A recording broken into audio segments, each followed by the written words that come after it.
l'œuvre de la croix, ce qui s'est réellement passé à la croix. Je vous invite vraiment à écouter et réécouter les partages qu'on a fait précédemment, dès le premier thème, l'introduction sur ce qui s'est réellement passé à la croix. Ce que nous avons partagé également sur la rédemption et le rachat.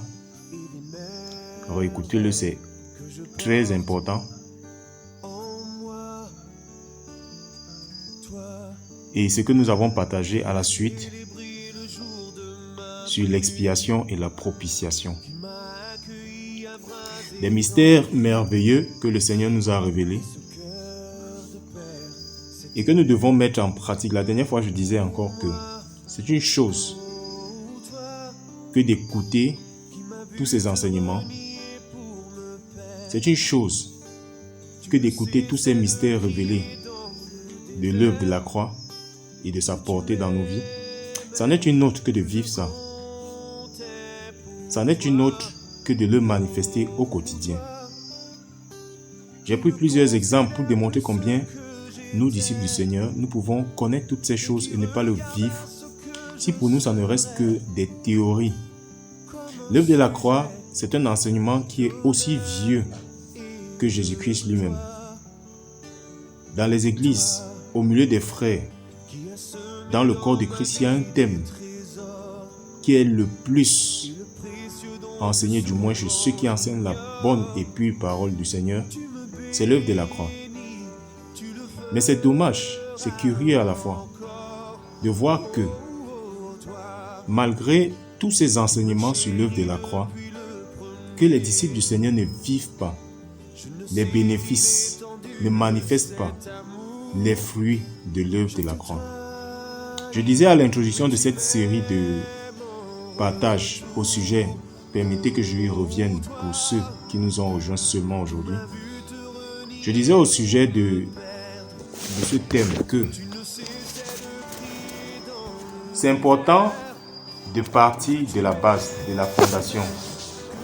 Parce que la plupart des problèmes que rencontrent les disciples de Jésus, c'est la méconnaissance ou l'ignorance au sujet de l'œuvre de la croix. Jésus-Christ a vraiment tout accompli comme il a dit à la croix. Il a dit tout est accompli. Et quand il dit que tout est accompli, il dit par là même que après l'œuvre de la croix, il ne rajoutera plus rien à ce que nous avons besoin pour manifester et vivre la vie de Christ, la vie que nous demande Dieu de vivre par le Saint-Esprit. Après l'œuvre de la croix, il ne nous reste plus qu'à manifester Christ et le Saint-Esprit. Mais ce que nous observons dans le corps de Christ, c'est malheureusement que les disciples du Seigneur, certains en sont encore à craindre même Satan. C'est-à-dire des rachetés qui ont le Saint-Esprit, ceux que Jésus a rachetés, comme il est dit, comme Paul l'a dit, à grand prix, se retrouvent encore en train de craindre par exemple Satan, de craindre les oppressions du monde des ténèbres, ou encore des mécompréhensions au sujet même de la vie de prière, des mécompréhensions au sujet du rapport qu'il y a entre Dieu qui nous a sauvés, son côté Père, son côté juste, son côté roi, son côté juge, et le racheter. Certaines expressions, certaines attitudes, certains sujets de prière même de certains disciples révèlent leur ignorance au sujet de ce qui s'est vraiment passé à la croix. Alors, nous avons pensé qu'il était bien de revenir sur ce qui s'est vraiment passé à la croix, ce qui pourtant est du niveau du lait spirituel. Nous l'avions dit au début, mais ça tombe bien. Le lait, c'est certes pour les enfants, les bébés. Mais même quand on est adulte, on boit de temps en temps le lait. Ce n'est plus notre alimentation, notre repas principal. Mais on voit que le lait est aussi utile pour les adultes. D'où la nécessité de revenir sur le lait spirituel, sur ce qui c'est vraiment notre vie a commencé à la croix. Nous avons été engendrés à la croix. Et je disais également, et c'est important de le rappeler, que tout ce qu'on va construire sur un mauvais fondement ne va pas porter les fruits que Jésus-Christ a pourtant promis. Je répète cela. Tout ce que nous allons bâtir sur un fondement qui n'est pas Christ, c'est ce que dit la parole de Dieu. Paul a dit que toute œuvre qu'on va bâtir sur un autre fondement que Christ sera vain. Sur un autre fondement que l'œuvre de la croix sera vain. Les dons de l'esprit, la vie de prière, le parler en langue, tous les autres enseignements de la foi doivent venir trouver une fondation efficace, solide. Et cette fondation, c'est l'œuvre de la croix. Mais la grâce, si on l'a bien compris, on comprendra que la grâce, c'est la disponibilité que Dieu rend du Saint-Esprit à tous les hommes. La grâce, ce n'est pas ce que nous avons souvent pensé selon la chair, que un tel, sur un principe que Jésus-Christ a rendu disponible à tous, soit plus avancé qu'un autre et on dit c'est la grâce. Non, c'est peut-être une connaissance qui manque à celui qui ne manifeste pas quelque chose que Christ a pourtant déjà promis. Je répète cela. La grâce, ce n'est pas le fait de voir un frère faire quelque chose que Jésus-Christ a dit. Dans Joël 2, verset 28, il est dit sur toute chair. Si on part sur le principe que nous sommes tous des chairs, alors nous devons être concernés par ce qui est promis dans Joël 2, verset 28. Si le Saint-Esprit est en nous, il a dit que dans les derniers temps, je déverserai mon esprit. Je répandrai mon esprit sur toute chair. Pour que tu ne manifestes pas ce que Dieu a promis dans Joël 2, 28, il faut 1. Que tu ne sois pas une chair. 2. Que tu n'aies pas le Saint-Esprit. Que le Saint-Esprit ne soit pas déversé sur toi. Mais comment parler de grâce lorsque nous remplissons ces deux conditions et que nous pensons que ceux qui le manifestent ont eu une plus grande grâce? C'est prétendre que Dieu est injuste. Alors, en observant cela, je me suis rendu compte qu'il y a un problème, de fondation. Et pourquoi j'en suis parvenu à cette conclusion? C'est sur la base des sujets de prière que simplement, humblement, innocemment, donnaient certains frères. On comprenait par là qu'ils avaient besoin encore d'apprendre le b.a.-ba de ce qu'ils ont vraiment expérimenté lorsqu'ils se sont convertis, lorsqu'ils ont expérimenté l'œuvre de la croix. Certains disciples du Seigneur, lorsqu'ils vivaient des expériences dans leur nuit, par leur façon de présenter la chose ou de comprendre l'expérience qu'ils ont vécue, révélaient, montraient par là que il y a des choses encore à revoir sur les fondements, sur l'œuvre de la croix.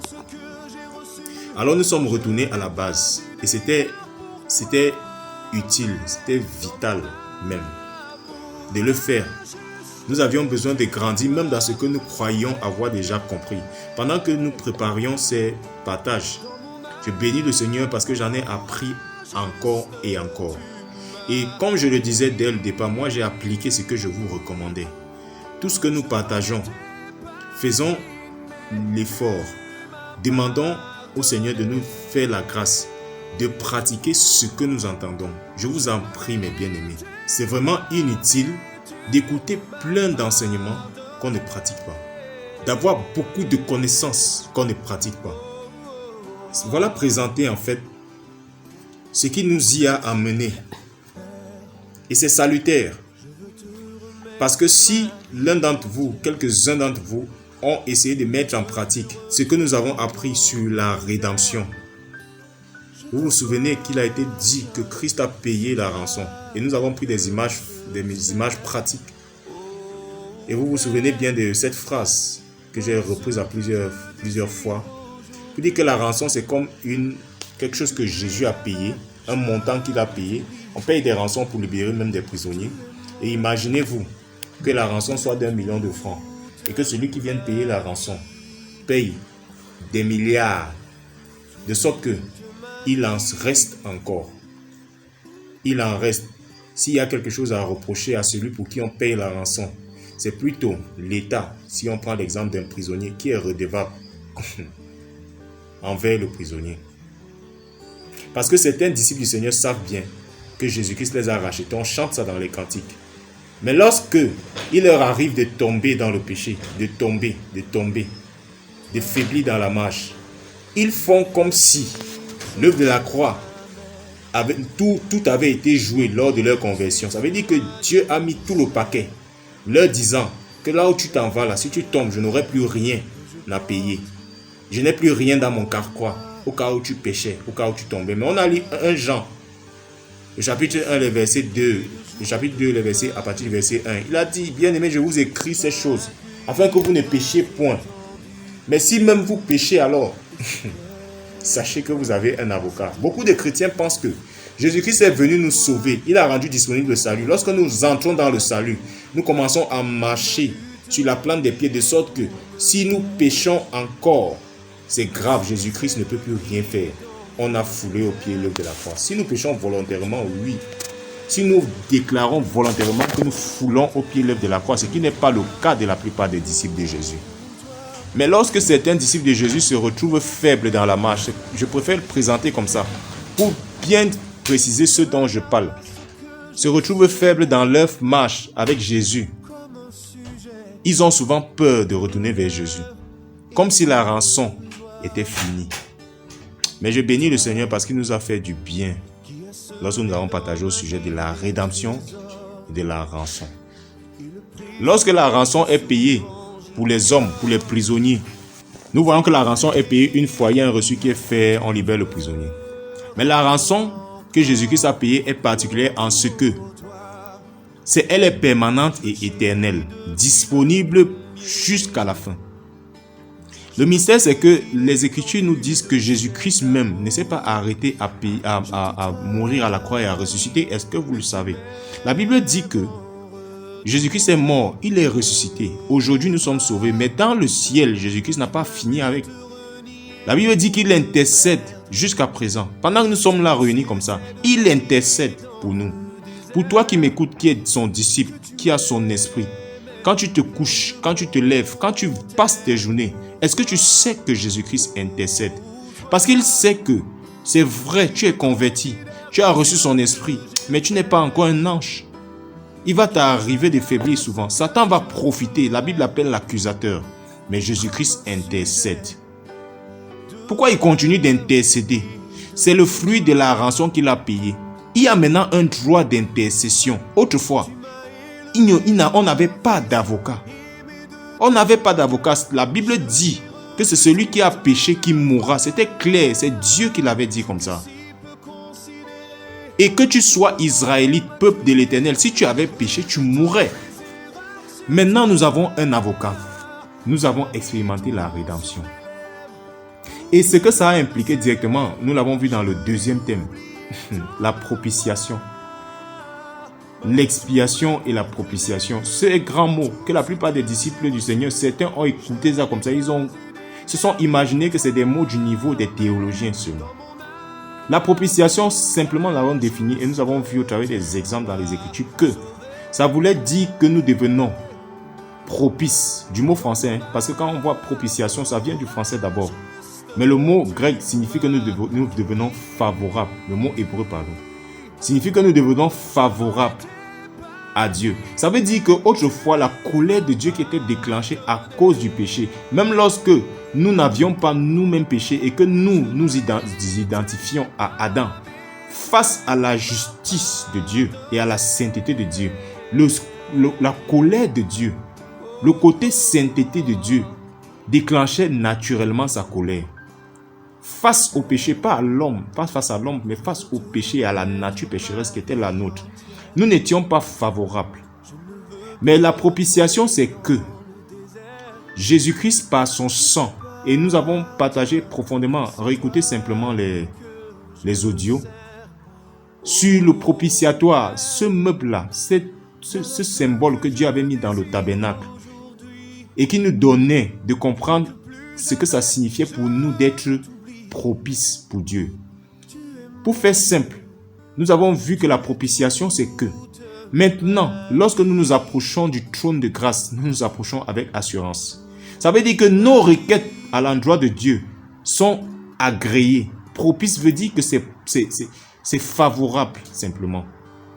Et pourquoi nous l'étions? Nous avons vu également dans le propitiatoire que c'était le sang de Jésus-Christ qui nous rendait propices devant Dieu. Ça veut dire que quand Dieu regarde maintenant ses enfants que nous sommes, il regarde Jésus-Christ. Et Jésus-Christ ne peut procurer dans le cœur de Dieu que du plaisir et de la faveur. Je vais dire à quelqu'un qui m'écoute ce soir que si tu as expérimenté vraiment la conversion, la véritable conversion, le sang de Jésus est la conversion véritable, tu dois savoir que tu n'as pas besoin de faire comme font les catholiques. Pardonnez-moi mon péché car j'ai péché. Ou encore dans certaines prières qu'ils font. Car je suis un pauvre pécheur. Il y a une prière là, j'oublie un peu. C'est désagréable à Dieu que de se présenter comme ça. Certains disciples du Seigneur, même dans les églises évangéliques, ne sont pas catholiques. Mais ils approchent Dieu. Ils approchent le trône de gloire sans assurance, avec de telles phrases. Ils approchent Dieu comme s'ils approchent le juge d'abord. Il est juge pour quiconque n'est pas de son royaume, mais pour quiconque est son fils, son enfant. Celui-là est propice. Et sa façon d'approcher Dieu doit révéler qu'il a expérimenté la croix, qu'il a expérimenté l'œuvre de la croix. Ça veut dire que ma façon de m'adresser à Dieu, sans mépris toutefois, prouve que je sais que je suis co-héritier avec Christ. Je sais que je parle en tant qu'héritier du royaume. Je suis devenu propice. Mon salut maintenant est le fruit du sang de Jésus-Christ et non plus de mes efforts d'abord. Dieu veut continuer de m'utiliser après Christ pour sauver d'autres, pour accomplir son œuvre sur la terre. Mais ce n'est pas parce que je vais prier d'abord. Ce n'est pas mon nombre d'heures de prière qui me vaudront le salut. Ça veut dire que désormais, Christ nous regarde, Dieu nous regarde, au travers du prisme de son Fils et de l'œuvre à la croix. Ce n'est plus quand tu te lèves à 1h du matin forcément pour prier. Certains chrétiens ont une vie de prière qui est le fruit de la culpabilité ou encore de la crainte que s'ils ne le font pas, ils n'hériteraient peut-être pas le royaume des cieux. Ceux-là n'ont pas expérimenté l'œuvre de la propitiation en Christ. L'œuvre de la croix, la propitiation. La propitiation, c'est que les efforts qu'on fait maintenant, ce n'est pas d'abord sur la base de ces efforts que Dieu nous regarde favorables. Mais nous sommes favorables pour faire ça. Dans Éphésiens 2, verset 10, Paul, inspiré par le Saint-Esprit, dit aux chrétiens d'Éphèse que c'est par la grâce qu'on est sauvé, par le moyen de la foi. Ça ne vient pas de nos œuvres. C'est ça la propitiation. La propitiation, c'est que on devient favorable face à un juge qui avait pour devoir de nous condamner alors que nous méritions la condamnation, non pas à cause de nous maintenant, mais à cause d'un autre qui a accompli à la perfection l'œuvre qu'il fallait accomplir pour que nous soyons sauvés. Et maintenant, celui qui a accompli, mettons-nous à sa place, Jésus-Christ. Il est monté sur le bois infâme. Il a souffert. Et la Bible dit que Dieu a mis le comble à ses souffrances. Ça veut dire que Dieu n'a atténué aucune des souffrances de Jésus-Christ. Et Jésus-Christ l'a accepté pour nous sauver. Imaginez donc, mettons-nous à la place de Jésus-Christ. Voici quelqu'un qui est sauvé, qui porte le nom de chrétien, de Christ, que Jésus-Christ a sauvé, qui chaque jour se lamente, qui chaque jour craint, vit dans la peur.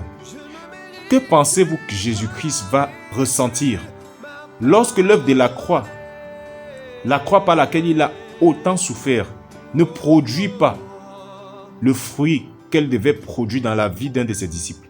Et souvent ce disciple-là se met à prier ce même Jésus pour dire: Jésus, secours-moi, viens à mon secours, viens à mon secours. Les sorciers du village, les scies, laissa. Je vous assure, certaines de ces prières qu'on fait, Jésus-Christ ne bouge même pas de son trône. Parce qu'il a envie de te rappeler, souviens-toi de la croix. Jésus-Christ donc est attristé en effet devant certaines prières de chrétiens. Parce que ceux-ci ont considéré Jésus-Christ comme un charlatan, un marabout. Jésus-Christ attend de nous que nous discernions, comprenions l'œuvre de la croix et que nous marchions quotidiennement par rapport à la connaissance de l'œuvre de la croix. Que nous marchions donc avec assurance. Que nous marchions avec assurance. Que même les œuvres que nous accomplissions soient après la grâce que nous avons expérimentée par la croix. Que nous ayons envie de méditer. Parce que c'est une joie de connaître celui-là qui nous a sauvés et nous a rendus propices. Que nous ne soyons pas en train de méditer pour dire si elle ne lit pas aujourd'hui. Dieu va se fâcher. Je vous assure. Lis, ne lis pas. Ça ne fait ni chaud ni froid à Dieu. C'est à toi que tu fais du mal simplement. Parce que tu fondras dans l'ignorance de l'œuvre de la croix et de celui qui t'a sauvé.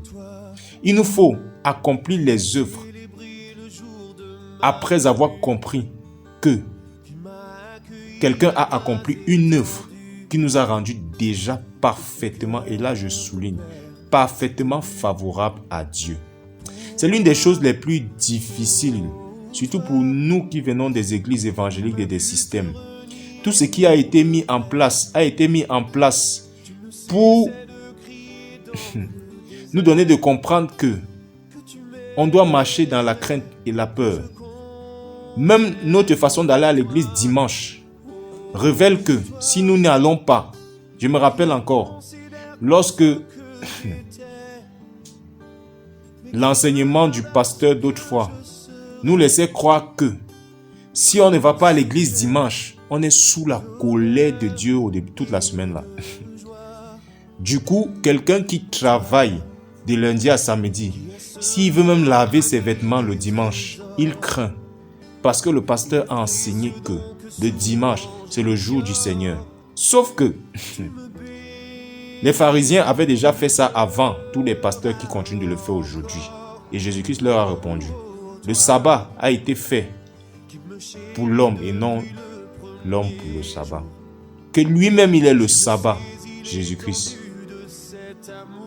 Donc, c'est juste pour nous encourager à marcher dans la pratique des choses que nous découvrons au sujet de l'œuvre de la croix. Aujourd'hui donc, nous allons rapidement rentrer dans le thème de ce soir. Nous allons parler de la justification. Et mes bien-aimés, je vous en supplie, par les compassions de Christ, ouvrez les oreilles de vos cœurs. Je ne parle pas de vos oreilles physiques. Demandez au Saint-Esprit, au-delà de ce que je vais partager, de vous faire la grâce de comprendre le mystère de la justification, afin que ce soit gravé dans vos cœurs, pour que vous viviez la justification, pour ceux qui ne la vivent pas encore, au quotidien. Le fruit de la justification est grand. La justification, qu'est-ce que c'est? C'est un mot que nous pouvons retrouver même en français. D'abord, avant que de rentrer dans les Écritures, nous allons lire beaucoup de passages aujourd'hui. Mais la justification, c'est même d'abord un mot français. Il vient du grec. Il y a plusieurs mots grecs qui ont traduit en français justification. Mais la justification, c'est simplement l'action de justifier quelqu'un ou de se justifier soi-même. Ça veut dire que on parle de justification lorsqu'il y a un besoin pour quelqu'un de prouver son innocence ou encore de venir justifier quelqu'un d'autre. Ça veut dire donc qu'au départ, au préalable, il y a une culpabilité ou un soupçon de culpabilité. Et il y a donc un besoin de justification. Lorsqu'un accusé est présenté à la barre et qu'il prend un avocat, à chaque audience, il apporte des justifications face à ce qui, au chef d'accusation, à ce qui lui est reproché. la justification. Il y a des synonymes de la justification dans la langue française. La justification, l'un des synonymes, c'est la décharge. Ceux qui font un peu de droit peuvent être familiers avec ce mot, ce thème-là. La décharge, c'est simplement un acte par lequel on libère quelqu'un de ses obligations ou encore d'une responsabilité ou d'une culpabilité, d'une accusation. Ça veut dire qu'il est déchargé soit d'une obligation, soit d'une responsabilité qu'il avait ou d'une culpabilité. Et même dans la langue française, un autre synonyme, c'est l'excuse. Ici au Cameroun particulièrement, on utilise très mal ce mot. On utilise ce mot vraiment pas à sa place, je vous assure. Lorsque quelqu'un fait du tort à un autre, on entend souvent au Cameroun dire « je m'excuse ». Non, tu ne peux pas t'excuser. C'est quelqu'un qui doit t'excuser. Tu ne peux pas t'excuser toi-même. Dans la langue française, l'excuse, c'est quelque chose qu'on apporte, une preuve qu'on apporte, ou encore une raison qu'on donne pour se disculper ou pour disculper quelqu'un. Ça veut dire que quelqu'un doit être au boulot, par exemple, et il n'est pas là, à l'heure, ou pas du tout. Et il apporte une excuse. L'excuse a tellement revêtu un sens péjoratif dans notre contexte, d'abord africain, nous qui utilisons la langue française, qui n'est pas vraiment notre langue. Mais pour vous qui vivez en Europe, vous pouvez peut-être pas être concerné parce que je dis, mais ici en Afrique, l'excuse, quand quelqu'un dit qu'il présente des excuses, ça ne revêt pas le sens que ça devrait, selon la langue française. L'excuse, c'est une raison, c'est quelque chose que va approuver celui à qui on donne l'excuse par rapport à quelque chose qu'on aurait dû faire ou qu'on n'a pas fait, ou quelque chose qu'on n'aurait pas dû faire. C'est donc une raison, une explication qui nous justifie et qu'on donne pour être disculpé. Et dans les Écritures, l'excuse également, il y a un mot grec qui traduit bien l'excuse. J'aimerais qu'on lise dans Jean 15, le verset 20. Souvenez-vous de la parole que je vous ai dite. Le serviteur n'est pas plus grand que son Seigneur.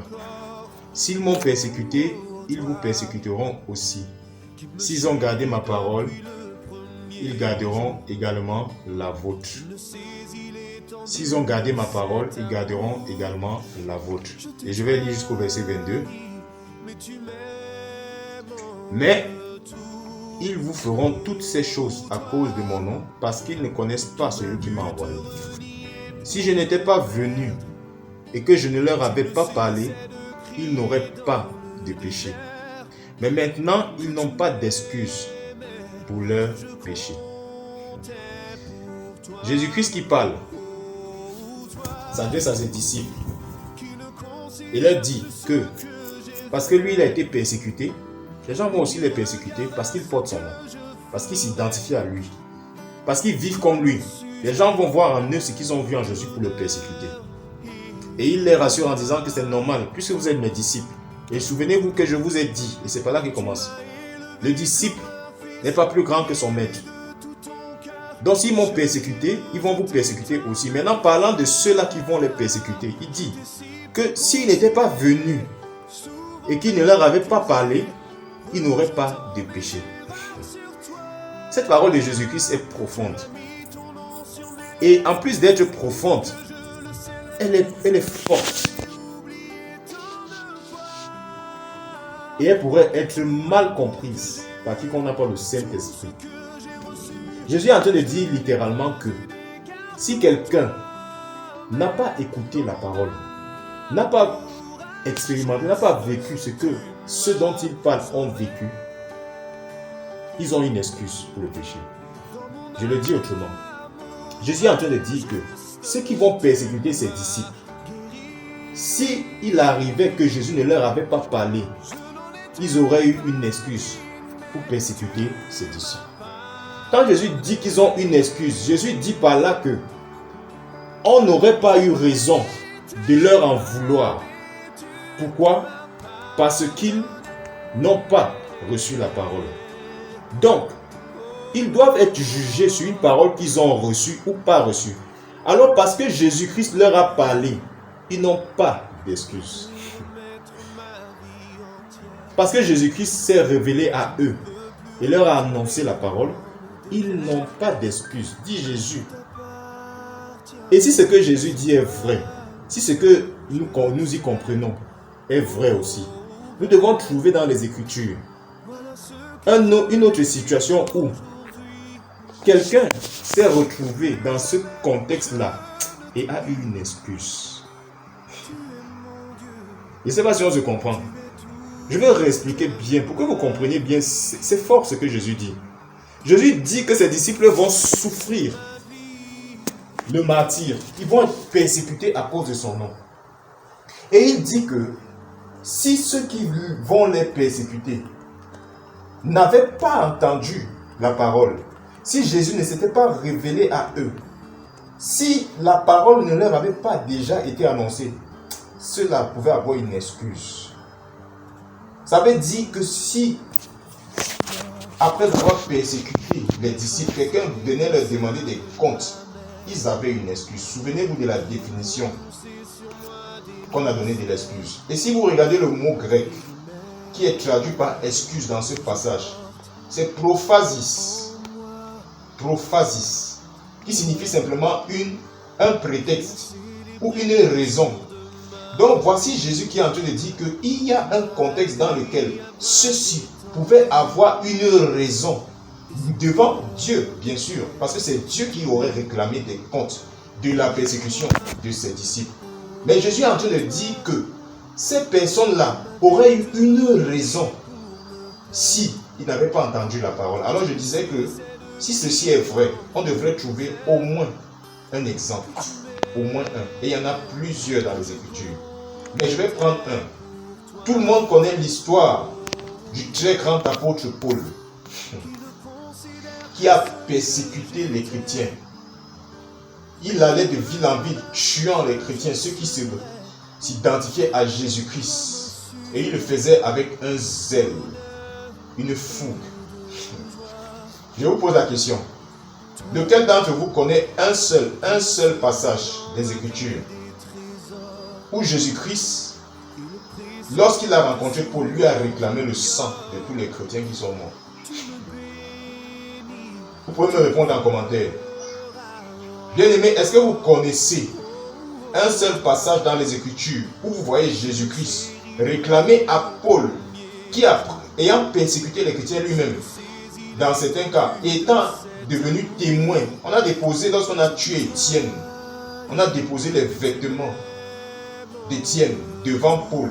C'était un symbole chez les Juifs que Paul était témoin, était participant de la mort de celui qu'on venait de lapider.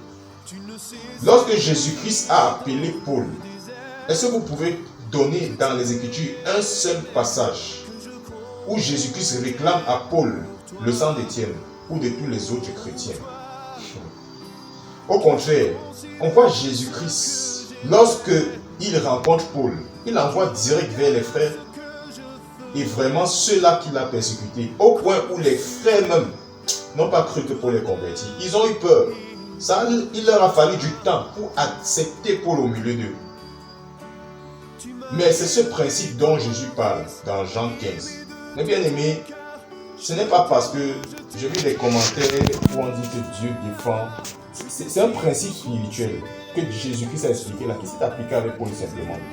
Maintenant que la parole était annoncée à Paul, pouvait-il encore persécuter les chrétiens?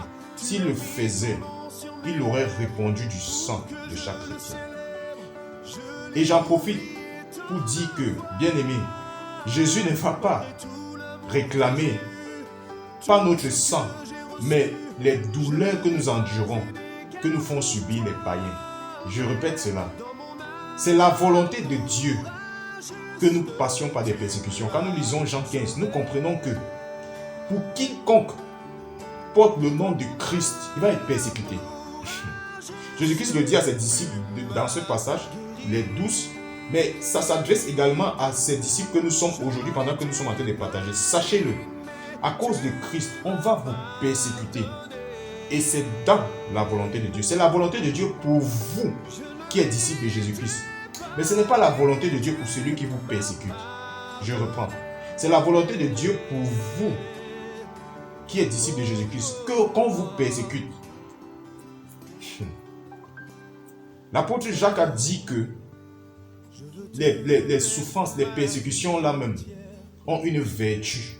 Donc Dieu permet même ça pour nous amener quelque part, pour produire en nous la patience qui produit un autre fruit. Donc la persécution produit du fruit en nous, c'est la volonté de Dieu. Mais ce n'est pas la volonté de Dieu pour celui par qui il passe pour nous persécuter. Mais, le païen qui t'a injurié, qui t'a accusé faussement, qui même t'a lapidé, Dieu ne lui réclamera pas les souffrances qu'il t'a fait subir le jour où il se convertira. Dieu va passer dessus. Si ça te fait mal, c'est que tu n'as pas compris le mystère spirituel de ce que Jésus explique dans Jean 15. Et simplement, c'est à cause de ce que Jésus a dit. Parce que la parole ne lui a peut-être pas encore été révélée. Mais s'il a reçu la parole, et malgré tout, il te manifeste de la haine, il te persécute. Que disent les Écritures?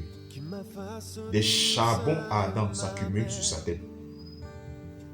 Donc dans Jean 15, verset 20, on voit donc que l'excuse, c'était pour expliquer l'excuse, c'est une raison. Le mot, disais-je, qui est traduit par excuse, signifie une raison, un prétexte. Le prétexte, pas dans le sens péjoratif, le prétexte, c'est vraiment l'argument qu'on a pour faire une chose. Une raison. Le même mot signifie également les motivations ou encore les couleurs que l'on voudrait voir par rapport à quelque chose, ou encore la prétention, ou encore l'ostentation. Ça, c'est un mot français qui signifie simplement le droit ou la raison que nous avons de faire une chose. Jésus dit que si ceux qui vont persécuter ses disciples au moment où il leur parle, s'ils n'ont pas écouté la parole, ils ont une excuse. S'ils ont écouté la parole, parce qu'ils ont écouté la parole, ils ont entendu. Parce que Jésus est venu à eux, ils n'ont plus d'excuses. La justification, c'est une excuse aussi. Mais pourquoi avions-nous besoin d'être justifiés? D'où est-il venu qu'il nous faille une justification? C'est qu'au départ, nous étions séparés de Dieu. Et la colère de Dieu s'abattait sur tous les hommes à cause du péché d'Adam et de Ève. Et tout ceci simplement parce que Dieu est juste. Dieu est Père. Il est amour, comme les Écritures nous le disent. Mais il y a un attribut de Dieu qui n'occulte pas son amour. C'est la justice de Dieu. Dieu est tellement amour qu'il ne veut voir personne périr. Et bien aimé, ce n'est pas seulement dans la Nouvelle Alliance, dans le Nouveau Testament, que cette parole trouve son sens. Dieu est tellement amour, même dans l'Ancien Testament, nous le voyons, que il ne désirait pas la mort du pécheur. Nous voyons que dans les Écritures, au sujet surtout de son peuple, qui est le modèle de ses rapports avec ses enfants, qu'il a donné, Israël est le modèle. Chaque fois qu'il venait reprendre Israël, il menaçait Israël. C'était le côté justice de Dieu. Le côté justice de Dieu veut que, si Israël avait péché, que Dieu n'y aille pas autrement, sinon en les châtiant ou en les prévenant que s'ils ne se répandent pas, ils expérimenteront la colère de Dieu. Et le côté amour de Dieu faisait que chaque fois qu'un de ses prophètes venait donc annoncer la colère et le châtiment de Dieu à Israël, il prenait toujours le soin, poussé par le Saint-Esprit, de dire, mais si vous vous répandez, je ne sais pas si vous avez fait cette remarque, que difficilement le Seigneur a parlé de châtier Israël, de punir son peuple, sans à la suite leur dire que mais si vous vous répandez, je ferai ci, je ferai ça. C'est Dieu tout ça. C'est Dieu tout ça. Dans tous les prophètes tous les prophètes, il n'y a pas un seul qui a parlé du châtiment, même pas Jérémie qui passe pour être le champion en lamentation. Il se lamentait, mais annonçait à la suite du châtiment la possibilité pour Israël s'il se repentait, le côté amour. Mais le côté justice de Dieu veut que si quelqu'un a péché, que son péché le conduise à la mort, selon Romains 3, verset 23. C'est le salaire naturel. Dieu aimait Adam et Ève, vrai ou faux? Dieu aimait Adam, vrai ou faux? Sa première créature, son premier, fait à son image. Dans les Écritures, Paul, poussé par le Saint-Esprit, nous donne de comprendre un mystère. Regardez. Il dit que l'homme doit prendre soin de la femme, comme prenant soin de son propre corps. L'homme doit prendre soin de la femme, comme prenant soin de son propre corps. Et il prend le parallèle entre Christ et l'Église. Il dit que Christ, nous sommes le corps de Christ, et Christ prend soin de nous. Et il dit dans la suite, Paul, que avez-vous déjà vu quelqu'un mépriser ou encore négliger son propre corps? Ce passage devrait nous donner d'éviter certaines lamentations ou certaines attitudes souvent. Paul dit que nous sommes le corps de Christ. Ça veut dire que Dieu, quand il se dit avoir un corps, c'est nous qui regarde. Lequel d'entre vous qui m'écoutez? Parce qu'un beau matin, vous êtes levé, votre corps vous a énervé et vous dites que bon, mon corps, aujourd'hui, moi, il ne te traite pas bien. Je décide, voilà, de ne pas te laver, voilà. Même lorsque nous jeûnons, nous voyons la souffrance que nous infligeons à notre corps, quoique c'est nécessaire.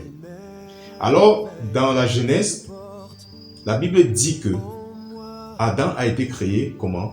À l'image et à la ressemblance de Dieu. À l'image et à la ressemblance de Dieu. L'image parle du caractère. La ressemblance parle de l'aspect physique. Parle du côté physique de Dieu. Jésus-Christ a toujours existé et c'est le modèle par lequel Dieu nous a créés en Adam. La ressemblance. Alors Dieu aimait Adam parce que c'était son image. Mais regardez, avant même qu'Adam ne pêche, Dieu dit, si tu manges du fruit de l'arbre que je t'ai interdit de manger, tu mourras certainement.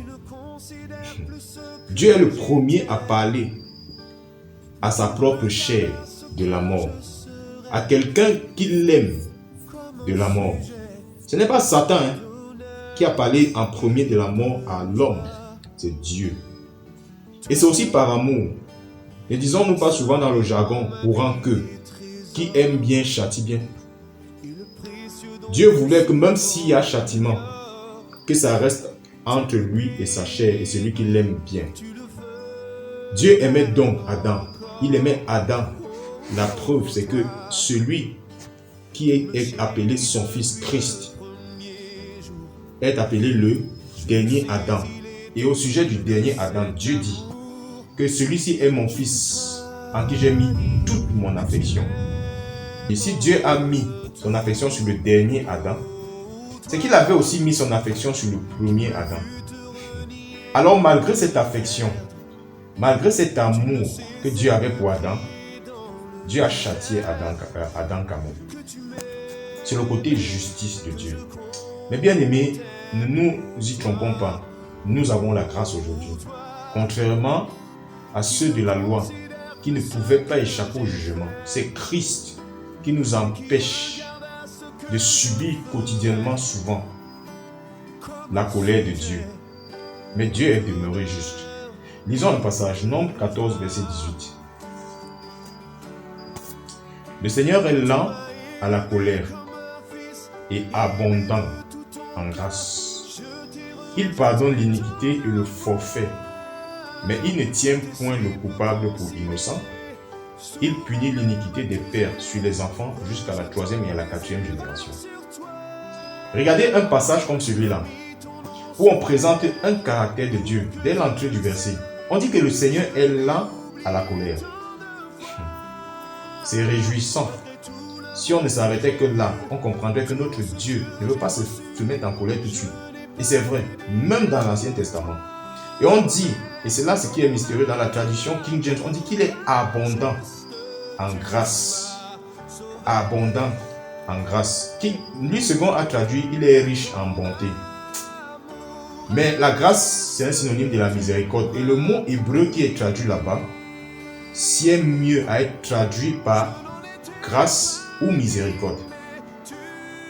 Vous voyez que dans l'Ancien Testament même déjà, Dieu partait déjà avec l'intention de faire grâce. Souvent quand nous parlons de la grâce, nous croyons que la grâce c'est quelque chose que Dieu a innové à la Nouvelle Alliance. Mais on dit qu'il est riche en grâce, abondant en grâce. Et on explique pourquoi. Il y a un point virgule dans ce verset. Après grâce ou bonté dans 8 secondes. On dit qu'il pardonne. Donc la grâce de Dieu c'est qu'il pardonne l'iniquité. Et dans ma version King James, il a dit et le forfait. Donc la grâce signifie qu'il pardonne. La grâce d'homme, mes bien-aimés, se manifestait déjà dans l'Ancien Testament. Parce que là où il n'y a pas la grâce, il n'est pas possible qu'il y ait le pardon. S'il y a péché, directement, il doit y avoir sanction. C'est le principe qu'avait établi Dieu selon la loi. Et Romains 3, verset 23 l'a réitéré. Le salaire du péché, c'est la mort directe. Et il y a des épisodes dans les Écritures où nous voyons la mort être la suite directe d'un acte qu'avait posé. On a l'histoire d'Akan, on a l'histoire de Saül lui-même. Vous avez vu que Saül, son histoire est intrigante parce qu'on se demande pourquoi Dieu n'a pas accordé une seconde chance à Saül. Dieu de grâce. Mais la grâce était déjà disponible. Il a manifesté sa grâce en Israël, à son peuple, qui était la préfiguration de son fils. Mais il est juste. Il était toujours le Dieu de justice. On dit qu'il pardonne l'iniquité. C'est ça, la manifestation de la grâce. Et la suite donc dit qu'il ne tient point le coupable pour innocent et il punit l'iniquité des pères sur les enfants jusqu'à la 3e et la 4e génération. Il dit qu'il ne pardonne pas l'iniquité du coupable. Dans King James, on dit le coupable. Lui, second a dit le rebelle. Et c'est mieux traduit, je trouve.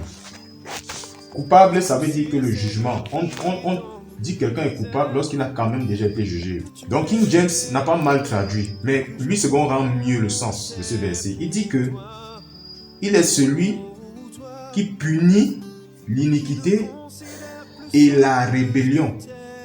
Ça veut dire que celui que Dieu châtie, et on est dans l'ancienne alliance, je vous rappelle mes bien-aimés, celui que même Dieu châtiait, c'était le rebelle. Et le mot traduit par rébellion là-bas ou par coupable dans King James signifiait simplement rébellion ou encore celui qui s'entête, pécha, rébellion, transgression. Mais c'est surtout l'image de quelqu'un qui s'entête ou encore qui ne s'est pas repenti. La preuve, c'est que dans le même verset, il a dit en haut qu'il pardonne. Ça aurait été une contradiction de voir que, au sujet de Dieu, on dit qu'il pardonne et après on dit qu'il punit. Ça veut dire que celui qu'il punit, c'est le rebelle. Dieu est juste, mes bien-aimés. Et sa justice révèle la nécessité que nous avions d'être justifiés. La justice, le caractère juste de Dieu, montre combien nous avions besoin d'être justifiés. Dieu est juste et Dieu est intègre. L'intégrité, c'est le caractère de Dieu qui fait de lui quelqu'un qui est inchangé. La Bible dit qu'en lui, il n'y a pas de changement ni d'ombre de variation. L'intégrité, c'est le caractère de quelqu'un qui dit ce qu'il pense. Si c'est appliqué aux hommes, par exemple, c'est quelqu'un qui n'est pas hypocrite, c'est l'opposé. C'est quelqu'un qui est droit. Au sujet de Dieu, l'intégrité de Dieu révèle son caractère inchangeant. Et sa sainteté, l'intégrité de Dieu s'accompagne de sa sainteté, dans sa personne et dans son œuvre. Mais Dieu juste, Dieu saint, était aussi amour et aimait l'homme. Mais il y avait un problème, c'est que l'homme avait une autre nature, le péché. Après Adam et Ève, l'homme ne pouvait plus s'approcher de Dieu avec assurance. L'homme ne pouvait plus s'approcher du trône de grâce avec assurance. Dans le jardin d'Éden, l'homme vivait dans l'atmosphère de la grâce de Dieu et il était dans l'assurance. Mais après le péché, l'homme même avait peur de Dieu. L'homme craignait Dieu, mais Dieu aimait l'homme. Et c'est Dieu qui initie et qui commence à mettre en place des moyens pour se rapprocher de l'homme. C'est Dieu, mes bien-aimés. Et Dieu, quand il le fait, ne déroge pas à sa nature de saint. La Bible dit qu'il ne supporte pas le péché. Même si Dieu veut, s'il se révèle à un pécheur dans son entièreté, le pécheur ne va pas subsister. Je le dis autrement. Dieu a une nature. Dieu est amour. Mais sa nature de la sainteté. Souvent, la sainteté de Dieu est manifestée par le feu. Vous vous souvenez de la rencontre entre Dieu et Moïse. Dieu a demandé à Moïse un autre niveau de sainteté en lui demandant d'ôter ses souliers. Mais comment Dieu s'est révélé, s'est manifesté, s'est révélé à Moïse? Par un feu. Et au sujet des œuvres des hommes, la Bible dit qu'elles seront éprouvées par le feu. Le feu est donc l'image dans les Écritures de la sainteté de Dieu.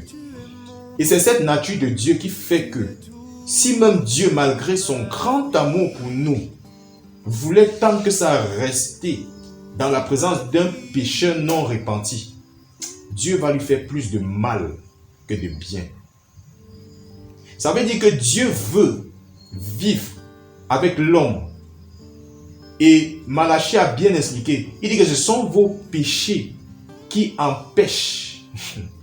S'il y a une chose qui a la capacité d'empêcher, Dieu est souverain, tout-puissant, rien n'est au-dessus de lui. Mais on lit dans Malachie que il y a quand même quelque chose qui rend Dieu, entre guillemets, incapable de communier parfaitement avec l'homme. C'est son péché.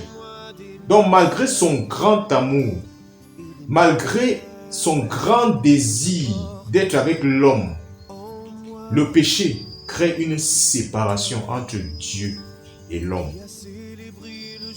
Et c'est cette nature pécheresse donc qui empêchait à l'homme d'expérimenter ce côté amour de Dieu. Et c'est aussi cette sainteté qui caractérise Dieu, cette nature de Dieu, la sainteté, qui empêchait que l'homme soit permanemment dans la présence de Dieu. C'est pourquoi il a été mis hors du jardin.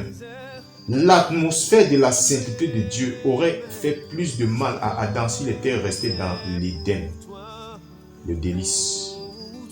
Mais il a été pour son bien mis hors du jardin. Sinon il mourrait.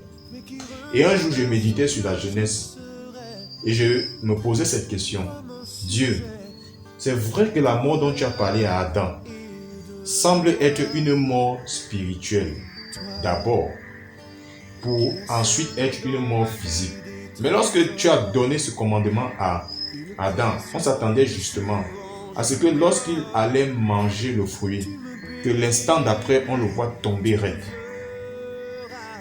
Explique-moi, Seigneur, pendant que je suis en train de méditer. Et l'une des choses que j'ai remarqué, c'est que lorsqu'il a constaté le péché d'Adam, il a mis Adam hors du jardin. Parce que si Adam restait dans le jardin, en effet, d'abord même physiquement, il n'aurait pas subsisté dans le jardin, dans l'atmosphère de l'Éden. Et si vous lisez, vous allez voir que Dieu a pris des précautions parce que l'homme, devenu pécheur, rebelle, pouvait avoir envie. La nostalgie pouvait le pousser à dire, je veux rentrer dans le jardin. Et Dieu a posté 2 chérubins avec l'épée.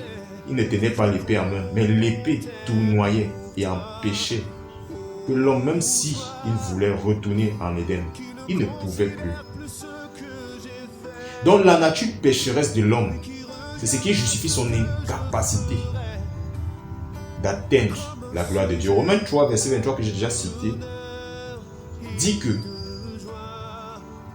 l'homme ne peut pas atteindre la gloire de Dieu. Dans King James, il est dit que tous ont péché et n'atteignent pas la gloire de Dieu.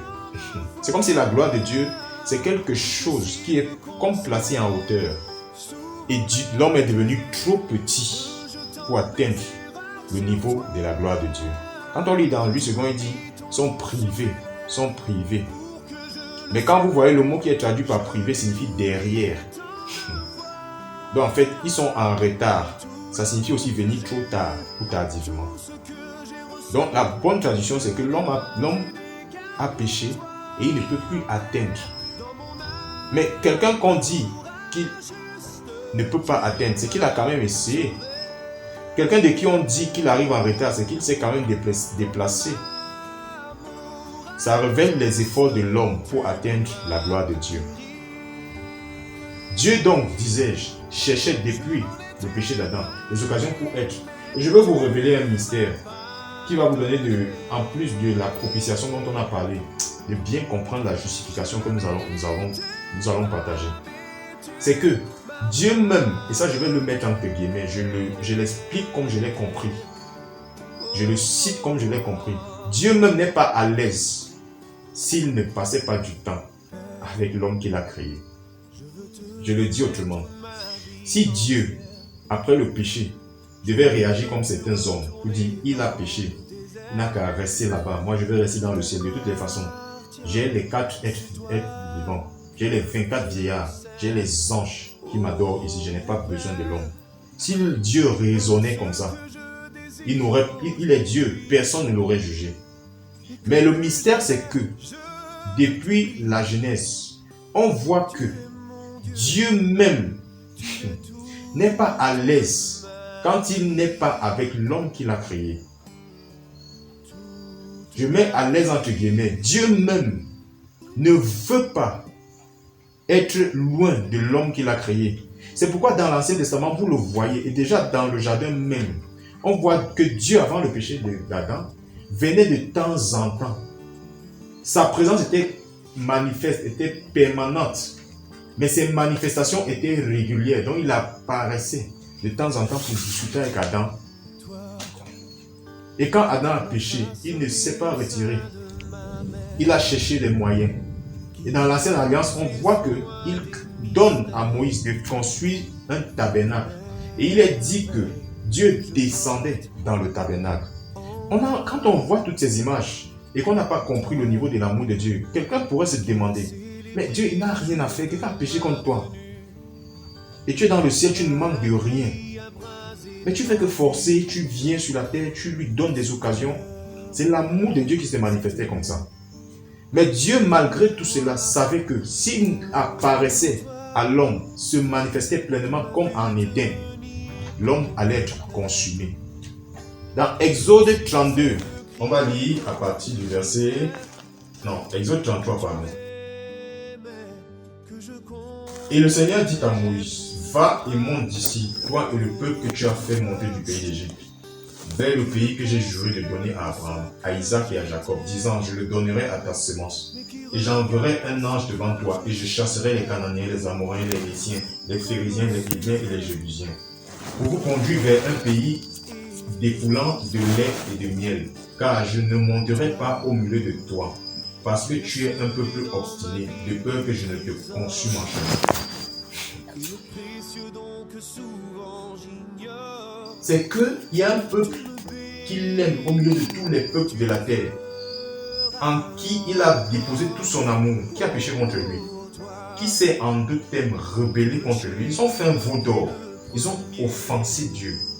Et la Bible, quand elle parle de Dieu qui est irrité ou qui est offensé, bien évidemment, ce ne sont pas seulement des images. Souvenez-vous toujours qu'on a été fait à l'image de Dieu. Ça veut dire qu'il y a des moments, Dieu aussi s'attriste de l'attitude de ceux qu'il a créés à son image. Pourquoi? Parce que, nous sommes à son image, il nous aime. Vous qui m'écoutez, est-ce que si, en passant à la route, un passant, un inconnu, vous lance une insulte au passage, lequel d'entre vous va s'arrêter et dire, mais pourquoi tu m'insultes? Seul un insensé. Mais si quelqu'un que vous aimez beaucoup, quelqu'un que vous aimez vraiment beaucoup, a une certaine attitude envers vous, ça va vraiment vous offenser, n'est-ce pas? C'est ce que vit Dieu, c'est ce que expérimente Dieu à notre sujet. Dieu n'est pas indifférent. Quand c'est les païens qui disent de Dieu, souvenez-vous que les païens, nuit et jour, contestaient l'existence de Dieu. Lequel d'entre vous il a vu Dieu descendre et dit, je suis là. On fait des conférences pour démontrer que Dieu n'existe pas. Dieu ne gère pas ça. Mais allez voir un seul disciple de Jésus-Christ qui commence à déshonorer son Père, celui qui l'a sauvé. Et voilà Dieu qui n'est pas indifférent face à ça. C'est aussi pour ça que le châtiment souvent est à la mesure du niveau d'amour qu'il avait préalablement manifesté.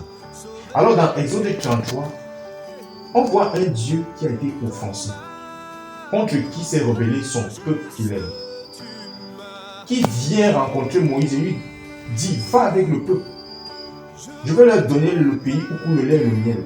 Quelqu'un qui vient d'être offensé. Et mes bien-aimés, ce n'était pas une ruse de Dieu, une ruse ou un piège que Dieu tendait. Non. Ce n'était pas forcément un piège. Dieu, si Moïse avait accepté le deal, Moïse avait un grand niveau de révélation. Mais s'il avait accepté le deal, le peuple allait entrer dans le pays où coule le lait et le miel, conduit par un ange. Et au verset 3, il dit qu'il ne marchera pas lui-même, il ne peut pas marcher au milieu d'eux, de peur qu'il les consume. De peur qu'il les consume en chemin. Dieu dit, j'ai envie de marcher avec vous.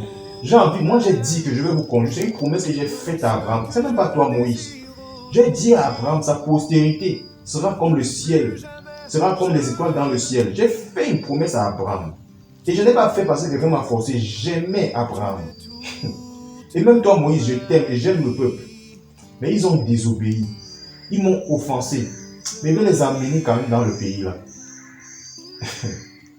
Mais bien aimé, quand nous allons comprendre l'amour que Dieu a pour nous, il y a des choses qu'on va plus faire, des attitudes qu'on n'aura plus.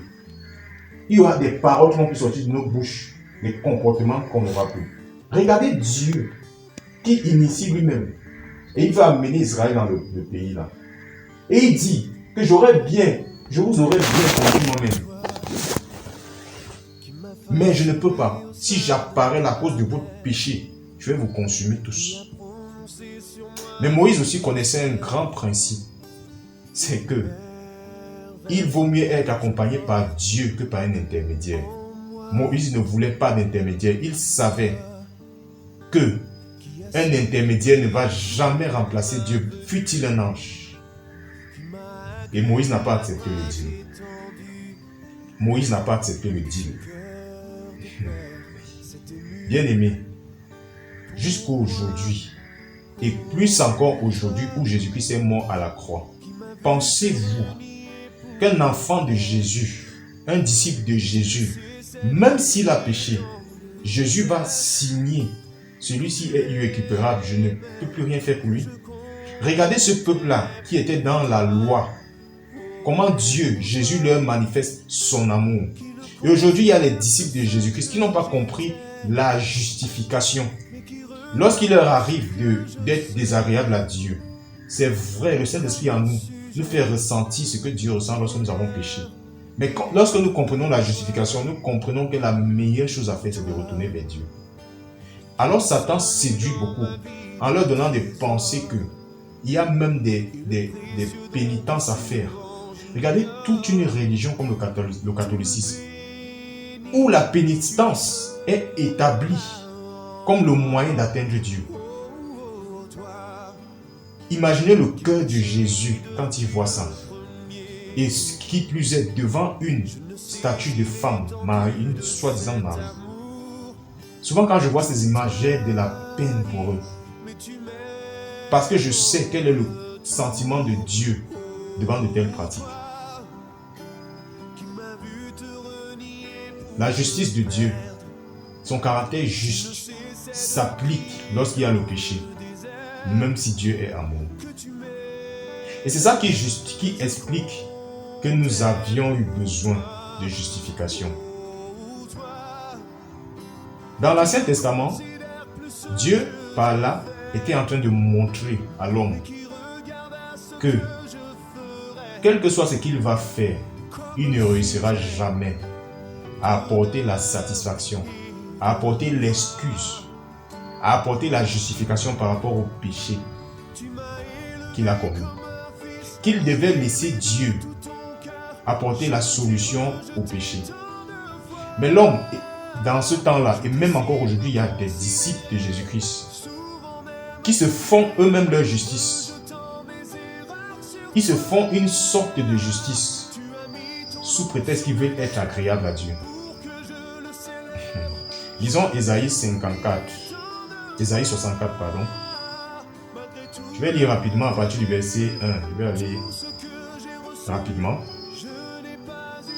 Oh, si tu voulais déchirer les cieux, si tu voulais descendre afin que les montagnes puissent s'écouler à ta présence. Comme lorsque le feu de fonte brûle. Le feu fait bouillir les eaux afin de faire connaître ton nom à tes ennemis et que les nations puissent trembler à ta présence. Quand tu avais fait des choses terribles que nous n'attendions pas, tu es descendu et les montagnes s'écoulèrent à ta présence. Car depuis le commencement du monde, on n'a jamais entendu ni perçu par l'oreille et l'œil n'a pas vu de Dieu hormis toi. De ce qu'il a préparé pour celui qui s'attend à lui. Tu viens à la rencontre de celui qui se réjouit et agis avec droiture de ceux qui se souviennent de toi. Dans tes chemins, voici, tu es furieux parce que nous avons péché. En ces chemins est la continuité et nous serons sauvés. Mais nous sommes tous une chose souillée et toutes nos droitures sont comme des haillons souillés et nous sommes tous flétris comme une feuille et nos iniquités comme le vent nous emporte. Il n'y a personne qui appelle après ton nom, qui agit pour t'empoigner fermement, car tu nous as tous caché ta face et tu nous as consumés à cause de nos iniquités. Mais maintenant, ô Seigneur, tu es notre Père, nous sommes l'agile et tu es notre potier et nous sommes tous l'ouvrage de tes mains. Je m'arrête là.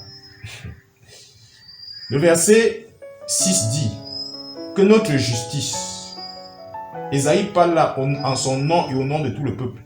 Tout ce qu'ils ont essayé de faire, Dieu, comment il considère ça? Comme un vêtement souillé. Et la suite, le verset 8 dit, mais maintenant, ô Seigneur, donc après avoir présenté au verset 6, que si l'homme entreprend une justice, Dieu la voit comme un vêtement souillé. Il dit au verset 8 donc, il montre au verset 8 ce qu'il convient de faire. Et maintenant, ô Seigneur, tu es notre Père, nous sommes l'agile et tu es notre potier.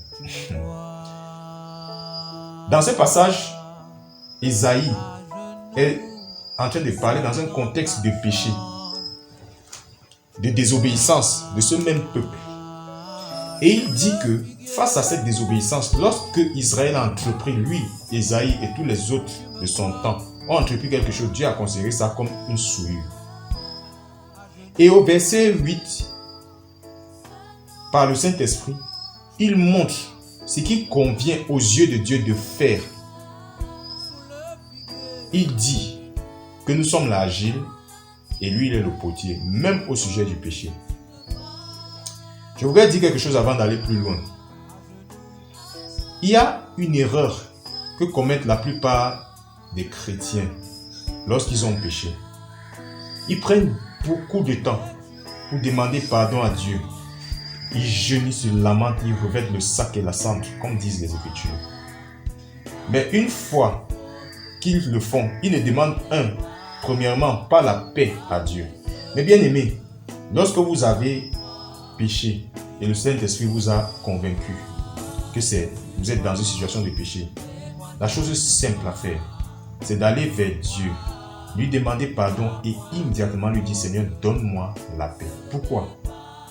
Parce que Satan, lorsque vous demandez, vous confessez, vous repentez, sait aussi qu'il y a un deuxième pan de 1 Jean 1,9 que s'il n'est pas pratiqué, Satan pourra encore le tenir, quoique Dieu vous ait pardonné. Dans 1 Jean 1,9, il est dit que si nous confessons nos péchés, il est fidèle et juste pour nous les pardonner. Mais la deuxième partie dit ensuite pour nous purifier de toute iniquité. L'iniquité, c'est le synonyme d'injustice. Iniquité, ça signifie simplement que devant la loi, nous sommes répréhensibles. Et l'iniquité dont Dieu nous purifie, dont parle Jean là-bas, c'est l'image de Dieu qui vient enlever la culpabilité. Donc l'erreur que commettent la plupart des chrétiens lorsqu'ils ont péché et qu'ils viennent demander pardon à Dieu, c'est de ne pas demander à Dieu, remplis mon cœur de paix maintenant au sujet du pardon que tu m'as accordé. C'est souvent par incrédulité parce que eux-mêmes, au-delà de ce que leur bouche dit, ne croient pas que Dieu leur a pardonné. Alors Satan en profite. Ça, c'est la première chose. Et la deuxième chose qu'on nous met de faire, c'est de demander à Dieu l'onction. Je vous dis, l'un des moments où Dieu est plus propice à donner l'onction à un de ses enfants, c'est lorsque celui-ci s'est relevé d'un péché où il était tombé. L'un des contextes, l'une des situations, où même dans les Écritures, on a vu Dieu donner l'onction à une personne pour faire quelque chose. C'était, mais après que celui-ci se soit repenti. Lisez Moïse, lisez Paul, vous allez voir que la plupart d'entre eux, Dieu les a pris dans un contexte où la repentance et ensuite l'onction, ils ont expérimenté ça de la sorte. Donc, bien aimé, si le Saint-Esprit te convainc de pécher, profite, c'est une occasion d'être loin par le Seigneur. Cours. Et Satan sait ça, c'est pourquoi il préfère déposer la culpabilité dans les cœurs des enfants du Seigneur. Alors, Ésaïe présente les efforts que peut faire n'importe quel homme pour se justifier soi-même comme un vêtement souillé de la part de Dieu. Dieu considère ça comme un vêtement souillé. Et regardez, quelque chose que je vais vous faire voir avant qu'on ne quitte sur ce passage, le verset 6. Dans 8 secondes, il dit, nous sommes tous des impurs et toute notre justice est comme un vêtement souillé. Ceux qui ont le strong, allez cliquer sur souillé et vérifiez avec moi que le mot qui est traduit signifie menstruation. Le mot qui est traduit dans Ésaïe 64, le verset 6, par souillé signifie menstruation. Est-ce que vous comprenez ce que ça veut dire? Comment Dieu regarde un homme qui a péché et qui commence à faire le bien. Donc à partir du jour où il devient gentil avec tout le monde, il fait l'effort de ne plus se mettre en colère. Et quand il lui parle, il rit seulement. Dieu regarde ça comme une femme qui n'a pas aujourd'hui. Mes sœurs, permettez que je sois profond dans la description, parce qu'il faut qu'on comprenne. Dieu regarde ça comme une femme qui est à sa période menstruelle. Aujourd'hui, nous, on a les serviettes hygiéniques. Mais qui a saigné sans serviette hygiénique sur un vêtement? Voilà la justice. Voilà à quoi ressemble une justice qu'un pécheur décide de faire seul. Bien aimé, regardez combien nous avions besoin de la justification et combien cette justification ne pouvait venir de personne d'autre que de Dieu. Dieu dit que lorsqu'un homme qui a péché s'engage au lieu de faire ce que je viens de décrire tout à l'heure, s'engage à prendre des résolutions au 1er janvier, cette année, elle ne veut plus faire ça. Demain, elle ne veut plus faire ça. Un peu comme moi, lorsque j'étais esclave de la masturbation. Lorsque ça arrivait, et que après avoir commis le péché, je disais, je ne veux plus jamais faire ça. Au lieu d'aller dire, Jésus, je suis faible sans toi. Pardonne-moi, donne-moi la paix et remplis-moi de ton onction pour résister au péché. Voilà la voie par excellence. Une autre voie, c'est comme les menstruations sur un vêtement. C'est comme des menstruations sur un vêtement.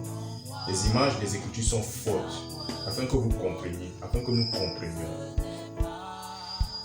Dans la Bible, il a tout le temps été opposé deux choses, la loi et la grâce. Paul a été de ceux qui en ont le plus parlé, surtout dans le livre de Romains. Il a présenté et il s'adressait à ses contemporains et à ses compatriotes, les Juifs, leur présentant comment Dieu voit ceux qui vivent encore sous la loi. Il disait que celui qui vit par la loi sera jugé, vivra par elle. Celui qui observe la loi sera jugé par la loi, vivra par elle. Et dans Romains 3, j'aimerais qu'on lise Romains 3, versets 19 et 20. Paul qui parle, il dit au verset 19, « Or nous savons que tout ce que la loi dit, elle le dit à ceux qui sont sous la loi, afin que toute bouche soit fermée et que tout le monde devienne coupable devant Dieu.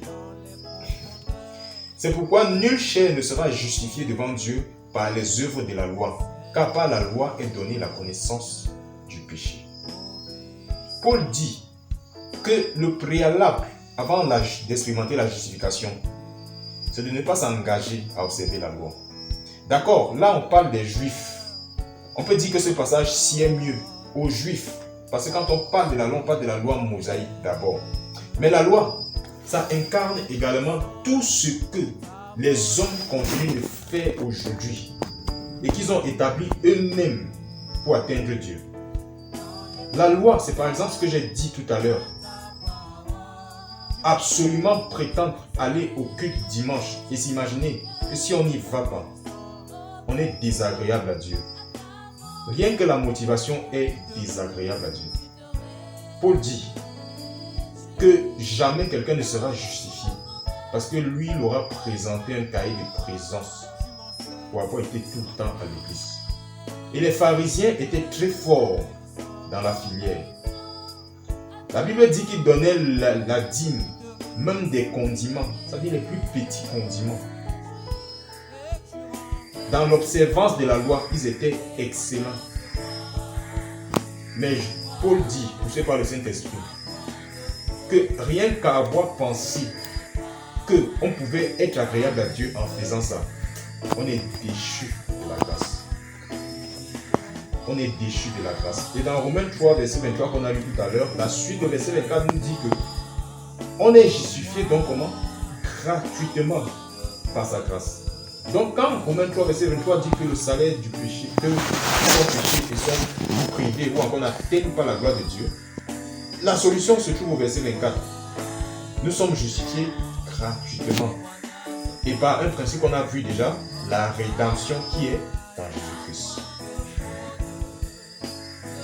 Mais bien aimé, le plus gros problème des enfants du Seigneur aujourd'hui, ce n'est pas parce qu'ils ne connaissent pas toutes les Écritures, ce n'est pas parce qu'ils n'ont pas encore grandi dans la foi, c'est parce qu'ils ignorent que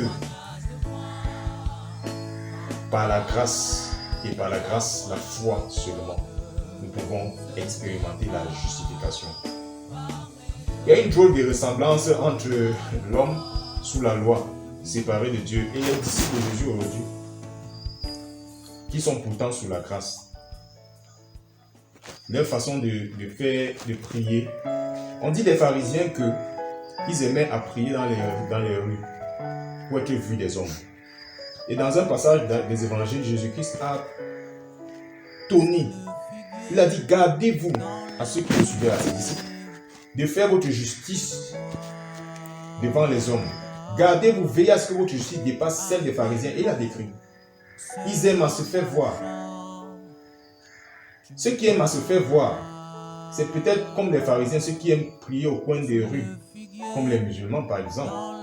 Mais c'est aussi ceux qui ne peuvent rien faire pour Jésus sans aller publier sur Facebook, sans aller poster sur son statut. Ils ont leur récompense, dit Jésus. Ils ont leur récompense. Il y a une autre catégorie qui, ignorant l'œuvre de la croix, la justification, ils font des efforts pour se justifier eux-mêmes. Oh, comme on a été dans cette ignorance-là. C'est l'ignorance simplement. Il ne faut pas leur en vouloir. Il ne faut pas leur en vouloir. Lorsque vous voyez des chrétiens jeûner pour recevoir l'onction, c'est l'ignorance. Et là maintenant je parle à nous qui marchons avec le Seigneur Jésus. Même la manifestation des dons de l'Esprit, c'est par la grâce. Paul dit par le même Esprit, il a été donné. Mais donné là, si vous étudiez bien le passage, vous allez comprendre que c'est l'acte de Dieu qui donne gratuitement, comme la grâce. Et l'une des seules conditions, pas condition même, l'un des principes qui est établi et que Paul a révélé dans Corinthiens 14, c'est juste aspirer. Avoir soif, désirer. Donc même les dons spirituels sont déchus de la grâce au sujet des manifestations des dons. Tous ceux qui pensent qu'il faut jeûner d'abord avant de recevoir les dons spirituels. Tous ceux qui pensent que Dieu nous récompense avec les dons spirituels lorsque nous jeûnons ou encore lorsque nous nous sanctifions. Je vais le dire, ça nous pouvons l'entendre parce que nous avons le Saint-Esprit, nous sommes parvenus à un certain niveau avec Jésus. Bien-aimé, tu te sanctifies parce que tu dois te sanctifier. Tu ne te sanctifies pas parce que Dieu va te récompenser avec l'onction. Lorsqu'après ces enseignements sur l'œuvre de la croix, nous allons rentrer dans les dons et les manifestations du Saint-Esprit, vous allez être choqués de découvrir que Dieu, il met l'onction même sur les animaux. Il est capable de pointer même un animal. On a vu ça dans l'Écriture. Un âne se met à parler. Un âne. Et voilà un chrétien qui dit que pour avoir l'onction, il faut qu'il fasse pénitence par le jeûne. C'est l'ignorance. Galates 5, verset 4, lisons. Là, Paul parle, je situe le contexte, de la circoncision. Il reprend ces mêmes Galates qui, comme les Éphésiens et les autres, imposaient aux disciples du Seigneur des pratiques de la loi de Moïse. Et au verset 4, il dit que Christ est devenu sans effet pour vous. Vous tous qui vous justifiez par la loi, vous êtes déchus de la grâce. Si Paul a parlé là-bas de la circoncision, si Paul était ici aujourd'hui, il dirait, vous tous qui pensez que c'est parce que vous jeûnez que vous êtes plus agréable à Dieu qu'un autre, vous êtes déchus de la grâce. Vous tous qui pensez que c'est simplement parce que vous ne commettez pas un tel ou un tel autre péché dans lequel est tombé un autre frère, que vous êtes plus agréable à Dieu, vous êtes déchus de la grâce. Vous tous qui pensez que nous, on a la Bible d'un tel, traduction d'un tel, et nous comprenons mieux les Écritures qu'un autre, et que cela vous vaudrait d'être plus agréable à Dieu, vous êtes déchus de la grâce. Parce que la circoncision à la base n'était pas donnée par un homme. Ce n'est pas Abraham qui s'est levé et il a dit, bon, je sens qu'il veut me circoncire aujourd'hui. C'est Dieu qui le lui a imposé. Au point où, vous vous souvenez de l'expression époux de sang, au point où l'exigence était tellement forte, Dieu était tellement exigeant à ce sujet que ça a failli coûter la vie. Un ange s'est mis à combattre contre les serviteurs de Dieu. La grâce. Que le Seigneur nous fasse vraiment grâce, c'était la tautologie, de comprendre cette grâce-là.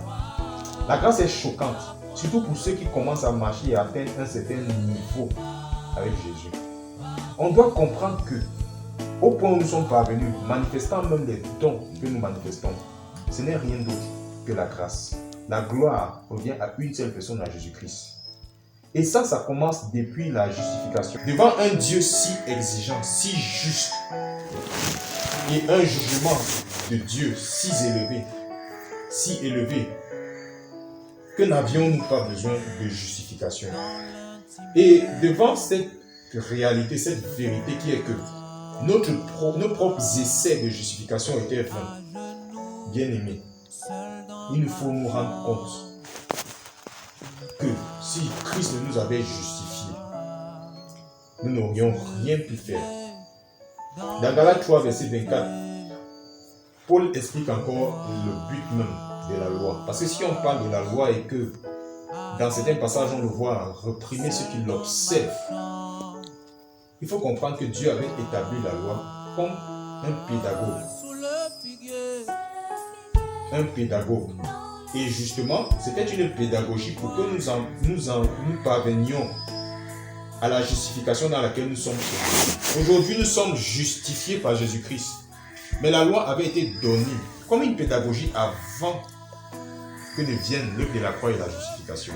Dans Galates 3, verset 24, donc, il dit, je vais d'abord lire dans 8 secondes, Ainsi, la loi a été donnée, a été comme un pédagogue pour nous conduire à Christ. Le passage dit que la loi a été donnée pour nous conduire à Christ, afin que nous fussions justifiés par la foi. Que dit Paul? Il dit que Dieu est resté dans le ciel. Et il a dit, je veux conduire mon peuple à Christ. Comment il veut faire? Je vais leur donner la loi. Ça peut sembler paradoxal, mais voici ce que ça signifie. Dieu, de bout en bout dans l'Ancien Testament, a donné des images de Jésus-Christ. Plusieurs fois, lorsque nous avons partagé, nous avons vu que le tabernacle même, c'est Jésus-Christ manifesté et matérialisé entièrement. Il n'y a pas un seul élément du tabernacle qui ne parle pas de Christ. Donc Dieu, au travers de la loi, si ceux de ce temps-là avaient discerné, devaient comprendre que là, nous sommes en pleine formation, en pleine pédagogie. Et King James a traduit pédagogue là par enseignement. Enseignement. Donc en fait, instruction. Donc en fait, Dieu avait pour but principal de nous amener à Christ. Pourquoi? Pour que, après le péché d'Adam et Ève, nous expérimentions donc la justification par la foi. Et aujourd'hui encore, tous ceux qui ne sont pas en Christ, donc sous la grâce, sont sous la loi. Et ceux qui sont sous la loi sont déchus de la grâce. Pourtant, la volonté de Dieu, c'était que nous parvenions à la grâce, au salut, et que nous soyons justifiés, soulignez bien le mot dans le passage. Justifiés, mais comment? Par la foi. Donc imaginez-vous que vous lisez tout l'Ancien Testament et que vous le lisiez aujourd'hui. Je vous en prie, mes bien-aimés, lorsque vous lisez l'Ancien Testament, recherchez Christ. Ne lisez pas ça comme pour comprendre encore la loi, comment il fallait l'appliquer seulement. Dans chaque passage que vous lisez dans l'Ancien Testament, recherchez Christ. Qu'est-ce que ce passage m'enseigne au sujet de Christ, Parce que toutes les Écritures, et Jésus l'a dit lui-même, parlent de Christ. Le mystère, c'est que la justification est pour ceux qui s'estiment incapables, comme dans Romains 3, d'atteindre la gloire de Dieu. Incapables de se justifier. On a Jésus-Christ qui a donné une parabole dans Luc 18, là où il présente deux personnes qui vont prier au temple. Donc ils vont prier, il y avait un pharisien et un autre qui avait un publicain. Le publicain, c'était ceux de la race vraiment vile de leur temps. Les gens de qui on pouvait dire, même si on emprunte une dizaine d'avous, là vous ne pouvez pas entrer dans le royaume des cieux. Parce qu'on regardait leur vie et les pharisiens s'estimaient être trop justes à leurs propres yeux. Alors Jésus donne cette parabole. On connaît la parabole. Et à la fin, Jésus dit à ceux à qui il racontait la parabole que c'est le publicain qui est rentré dans sa maison, comment? Justifié. Lorsque vous lisez le verset 14 de Luc 18. Donc les deux venaient prier pour obtenir justification. Et un seul a obtenu la justification. Et quand nous observons, nous voyons que c'est celui qui a dit, sois apaisé envers moi car je suis un pécheur. Et non pas celui qui était debout et qui s'estimait être juste. Et ça va de soi. On ne peut pas justifier quelqu'un qui s'estime déjà juste. C'est cela le mystère. Les pharisiens ont été ceux qui ont le plus prétendu accomplir la loi. Ces pharisiens-là. Mais quand vous lisez dans l'Écriture, c'est l'une des catégories des personnes que Jésus-Christ a le plus traité durement. Ce qui nous ramène encore à ces passages que nous avons lus. L'observance de la loi nous écarte de la justification. Nous commençons à jouir et à manifester les fruits de la justification, mes bien-aimés, lorsqu'on admet que seul Dieu est celui qui nous justifie. Il y a des situations que nous vivons au quotidien et dans lesquelles nous voulons souvent nous justifier. Au boulot, il y a eu une injustice dans laquelle nous avons été accusés. Ou encore quelque chose qui a été dit et qui n'était pas vrai. Et nous faisons tout pour nous justifier. Bien-aimés, devant chaque situation où nous aurions eu la capacité, l'opportunité de nous justifier, nous avons laissé couler afin que ce soit Dieu seul qui nous justifie. C'est une mesure d'huile que nous recevons. Ne cherchons pas à nous justifier. La justification commence à la croix, mais elle continue de s'appliquer dans notre quotidien chaque jour. Et la prochaine fois, nous le verrons. Comment se manifeste la justification dans notre vie quotidienne. N'allez pas croire que la justification s'est arrêtée à la croix, où Christ nous a justifiés devant Dieu et que nous ayons été sauvés. Mais au quotidien, Christ veut être notre seule justification. Et il a montré l'exemple. Il a été accusé, jugé, et il ne s'est pas justifié pas une seule fois. Et il a dit avant même ça à ses disciples qu'on vous traînera devant des tribunaux. Mais ne cherchez pas à vous justifier. Ne cherchez pas des excuses, des justifications à forcément donner aux hommes. Et dans Ésaïe 50, que je vais lire rapidement, ainsi dit le Seigneur, où est la lettre de divorce de votre main que j'ai répudiée? Ou qui est celui de mes créanciers auxquels je vous ai vendu? Voici, à cause de vos iniquités, vous vous êtes vendus, et à cause de vos transgressions, votre main a été répudiée. Pourquoi quand je suis venu, il ne s'est trouvé personne? Quand j'ai appelé, il n'y avait personne pour répondre. Ma main est-elle en quelque sorte raccourcie pour qu'elle ne puisse pas racheter? Ou n'ai-je pas la puissance de délivrer? Voici, je dessèche la mer. À ma réprimande, je fais des rivières un désert. Leurs poissons deviennent puants par manque d'eau et meurent de soif. Je revêts le ciel, les cieux, de noirceur, et je leur mets un sac pour couverture. Le Seigneur Dieu m'a donné la langue des gens instruits, pour que je sache comment dire une parole à propos de celui qui est fatigué. Il me réveille chaque matin. Il réveille mon oreille pour entendre comme ceux qui sont instruits. Le Seigneur Dieu m'a ouvert l'oreille. Je n'ai pas été rebelle, je n'ai pas reculé. J'ai présenté mon dos à ceux qui me frappaient et mes joues à ceux qui m'arrachaient le poil. Et je n'ai pas caché mon visage aux outrages ni aux crachats, car le Seigneur Dieu m'aidera.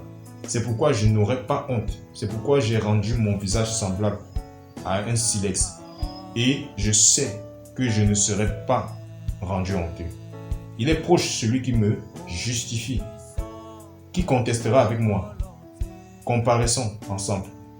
Qui est mon adversaire? Qui s'approche de moi? Voici le Seigneur Dieu m'aidera. Qui est celui qui me condamnera? Voici, ils deviendront tous vieux comme un vêtement. La mythe les dévorera.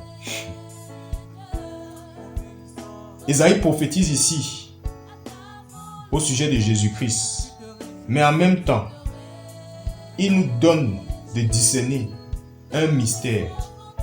Au début, Dieu profère au sujet de la désobéissance et du péché des malédictions. Et on voit un moment, verset 4, comme si c'est Ésaïe qui parle finalement. Et ce qu'il dit est intéressant. Il dit que le Seigneur lui a donné une langue exercée. C'est ce qui est dit dans 8 secondes.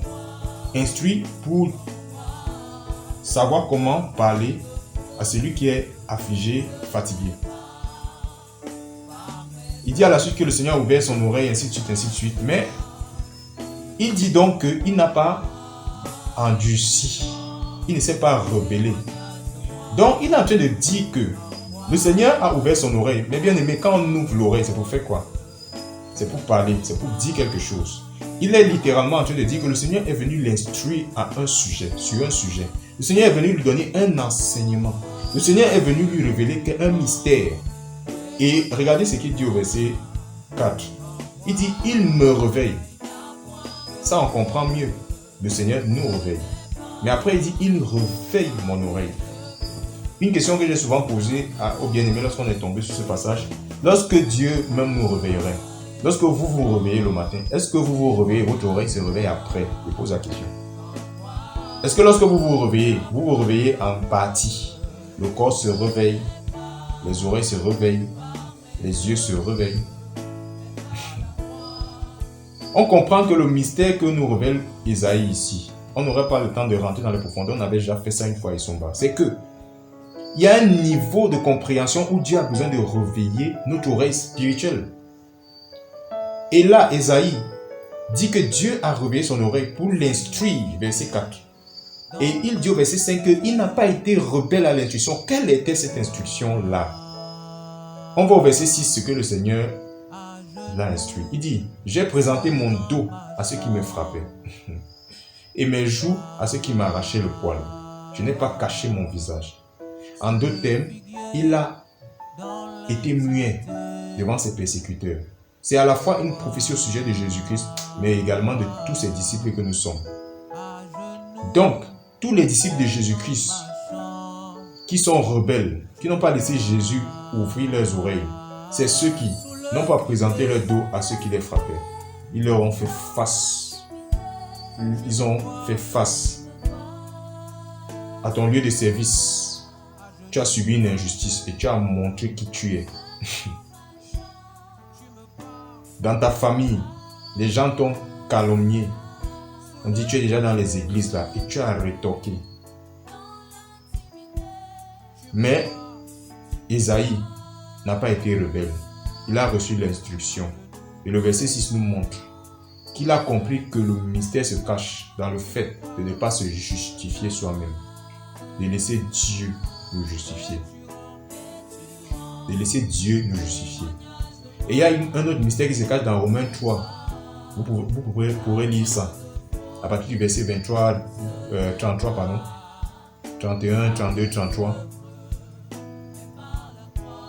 Il est dit que Dieu n'a pas épargné son propre fils, mais il l'a livré, donc il pourra tout nous donner, puisqu'il a livré ce qui était le plus cher. Le verset 33, il dit, qui accusera les élus de Dieu?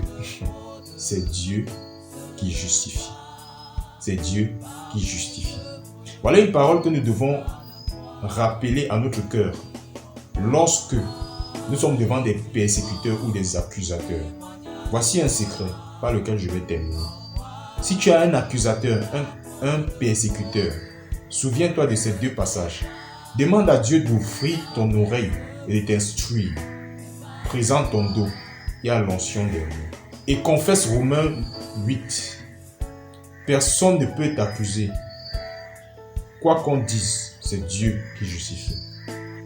Je vais terminer par quelques pensées et on va prier. Quelques pensées ironiques que certains chrétiens ont, qui sont le fruit de la séduction de Satan et à cause des doctrines des hommes qui sont rentrés dans le corps de Christ. J'ai dit plus haut, en passant tout à l'heure, plus on fait les œuvres, certains le pensent, plus nous sommes justes devant Dieu. Plus nous sommes justes devant Dieu. Il y a des enfants du Seigneur qui pensent que plus on fait les œuvres, plus on est juste. Mais dans Éphésiens 2, on voit au verset 8 que on est sauvé par la grâce. Et Paul prend bien le soin de dire que ce n'est pas par les œuvres afin que personne ne se glorifie. Qu'est-ce qu'il essaie de dire? C'est pour dire que si maman Marie, par exemple, Marie-Rose et moi faisons des œuvres, maman Marie fait plus d'œuvres que moi. Elle ne peut pas se glorifier d'être plus juste que moi, d'être plus sauvée, d'être sauvée par ses œuvres. Parce que ses œuvres ne sont pas les œuvres qui la sauvent, c'est Christ qui nous a tous les deux sauvés. Ça veut dire que maman Marie, par exemple, ne peut pas dire que comme elle part en prison, si moi je n'y vais pas, elle est plus sauvée que moi. C'est souvent choquant d'écouter ça. Faites, servez Jésus, sauvez même des âmes, faites des disciples. Ça ne vous vaut pas le salut, forcément. Mais ce qui nous a valu le salut, c'est la grâce. C'est la mort et la résurrection de Jésus-Christ. Par la grâce, nous y sommes entrés tous. Mais si ça reste comme ça, personne ne fera les œuvres. Et l'apôtre Paul a bien fait, pour ce qui l'esprit de rééquilibrer, quand il est parvenu au verset 10. Il dit donc que nous sommes donc sauvés comme ça. Justifiés. La justification a déjà été accomplie. Pour accomplir donc des œuvres, c'est même plutôt un devoir. Pour accomplir des œuvres préparées d'avance. Certains disciples du Seigneur ne savent pas qu'une fois que Jésus-Christ nous sauve, la première chose à faire, c'est dire, que dois-je faire? Comme Paul, lorsqu'il a rencontré, Jésus l'a rencontré sur le chemin de Damas. Que dois-je faire pour toi? Dis-moi ce que je dois faire. Et Jésus, face à cette prière, cette question d'un nouveau converti, ne tarde pas à lui répondre. Bien-aimé, si tu m'écoutes et que toi, tu es converti, mais tu fais seulement les choses comme ça, ce que tu trouves, comme disait un humoriste, ce que tu trouves, tu fais, ce que tu ne trouves pas, tu ne fais pas. Ça ne se passe pas comme ça dans la maison de Dieu. Éphésiens 2, verset 10 dit que nous tous qui sommes là, moi qui suis en train d'enseigner, vous qui écoutez, chacun de nous, il y a des œuvres depuis le jour où nous avons expérimenté la conversion que Dieu attend de nous. C'est écrit que nous devons les accomplir. C'est un devoir. Alors je vais encourager ceux qui m'écoutent et qui n'ont jamais fait cette question à Jésus. Tu m'as sauvé. Que dois-je faire avec précision, au détail près, pour toi? C'est encore le moment. C'est encore le moment. Donc cette pensée erronée de personnes qui pensent que plus on fait les œuvres, que par exemple, les hommes de Dieu qui paraissent dans les chaînes de télé et qui font de grandes choses sont plus agréés de Dieu, sont plus justes devant Dieu que quelqu'un qui ne fait pas autant d'œuvres. La grâce se défait des œuvres. Et les œuvres viennent après la justification. Romains 4, verset 5 dit ceci. Mais à celui qui ne fait pas d'œuvre, mais qui croit en celui qui justifie l'impie, sa foi lui est comptée comme justice. Justice. Paul parlait là aux Romains et il était en train de faire une comparaison. Il dit, il y en a qui pensent que les œuvres les sauvent. Et il leur dit que si vos œuvres vous sauvaient, vous seriez sauvés non pas comme par la grâce, mais comme d'une chose que Dieu vous devrait, comme une chose due. Or, Dieu ne doit le salut à personne. Nous sommes sauvés par la grâce. Or, si celui qui ne fait pas d'œuvre, ça descend donc à ces Romains-là, celui qui ne fait pas d'œuvre et qui croit simplement, il est sauvé. Il est sauvé par la foi. Et sa foi le justifie. Pendant que ceux qui font des œuvres s'imaginent être justifiés par les œuvres. Deuxième pensée erronée.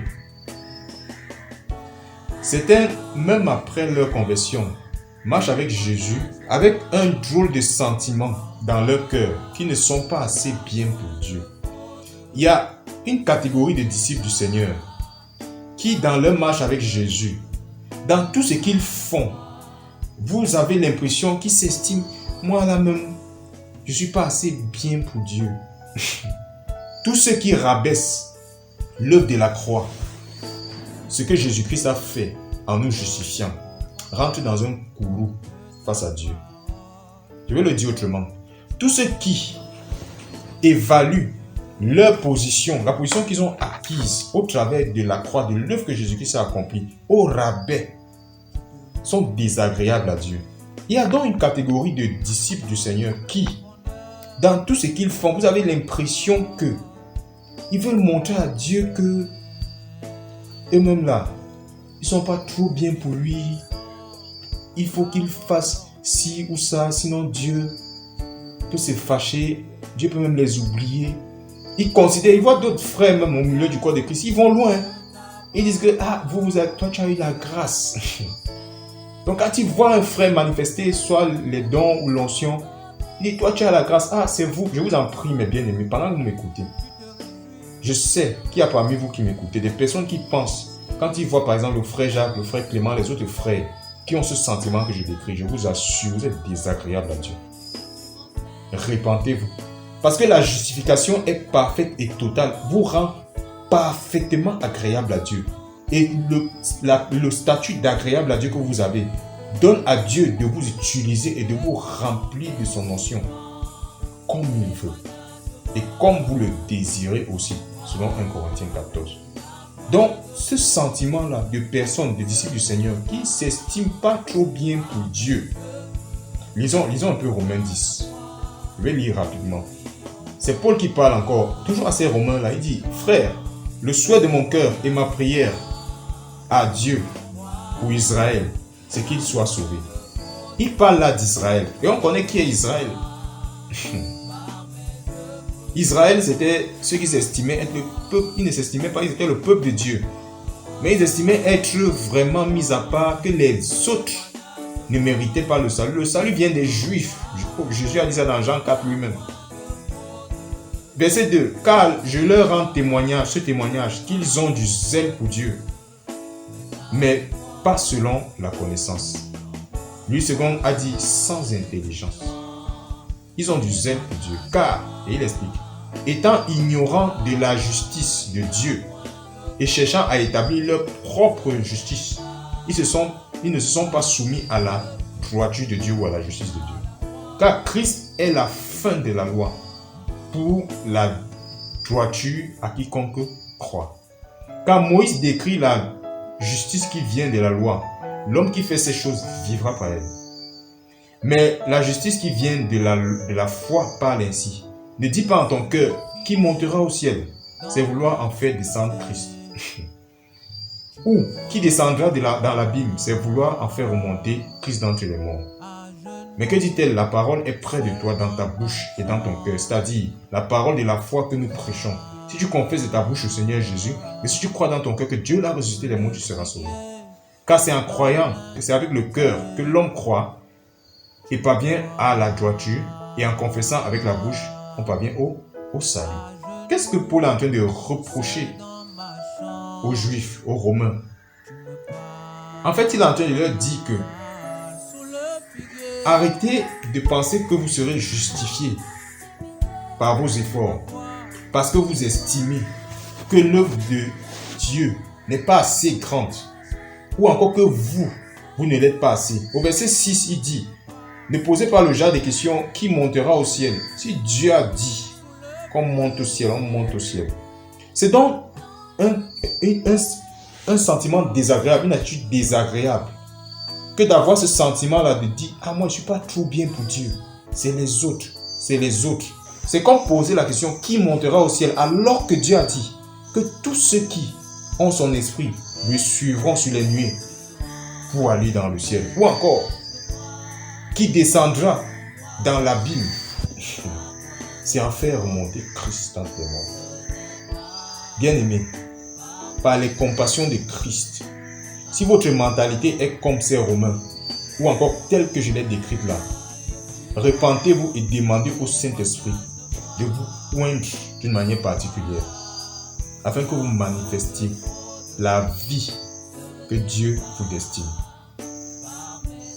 Une dernière pensée erronée que je vais prendre, inspirée par Satan et sa séduction, c'est que on évalue la justice ou la justification de Dieu dans notre vie au travers du regard ou de la vie des hommes.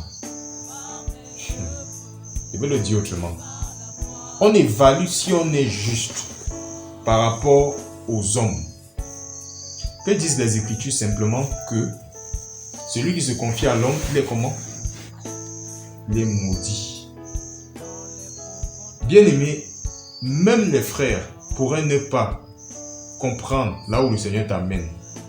Souviens-toi toujours que c'est Dieu qui justifie. Quand dans Romains 8, versets 31, 32, 33, la question Paul la pose, il ne parle pas seulement des païens. Même les frères peuvent accuser les élus. Même les élus eux-mêmes peuvent s'accuser. Même un frère rétrograde peut se retrouver en train d'accuser un élu de Dieu. Et même face à un frère, il faut se souvenir que dans ce passage, il est dit c'est Christ, c'est Dieu qui justifie. C'est Dieu qui justifie. Donc, on va s'arrêter là, bien-aimés. La justification, c'est une initiative de Dieu. Et notre compréhension de l'œuvre de la croix, et particulièrement de la justification, va nous donner d'être agréable à Dieu et plus utile entre ses mains remplies du Saint-Esprit. Voilà, on va prier. J'aimerais qu'on prie. J'aimerais que tu pries pour toi-même. Sur la base de ce que nous avons partagé, je ne sais pas ce sur quoi le Seigneur pourrait t'avoir interpellé, mais prie pour toi-même. Prie afin que le Seigneur te donne de considérer la justification qu'a produit l'œuvre de la croix telle qu'elle est réellement. Demandons la grâce au Seigneur de manifester la justification au quotidien. Au quotidien. Merci Seigneur Jésus, parce que c'est toi qui nous as justifiés. Ce n'est pas un homme qui nous a justifiés.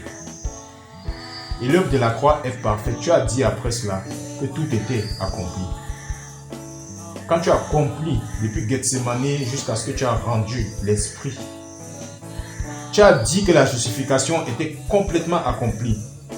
Cette justification signifiait que Satan n'avait plus rien à nous réclamer. Tu nous as justifiés.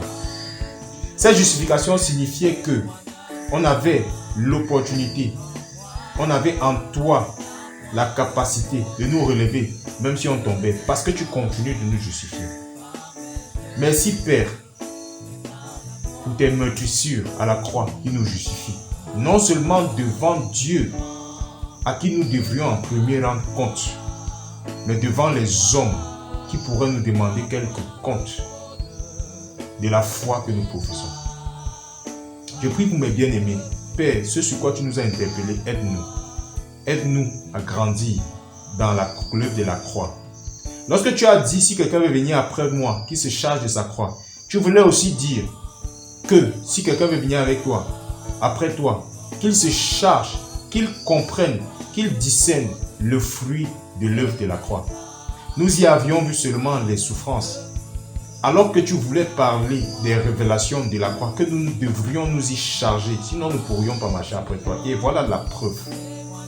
Père, je te bénis, parce que tu nous enseignes au sujet de la croix. Maintenant, je te prie pour mes bien-aimés et moi. Donne-nous particulièrement, après ce que nous avons partagé ce soir, d'expérimenter une transfiguration à cause de la mentalité qui a aussi été transfigurée par cet enseignement. Saint-Esprit, nous t'avons demandé au début de nous enseigner.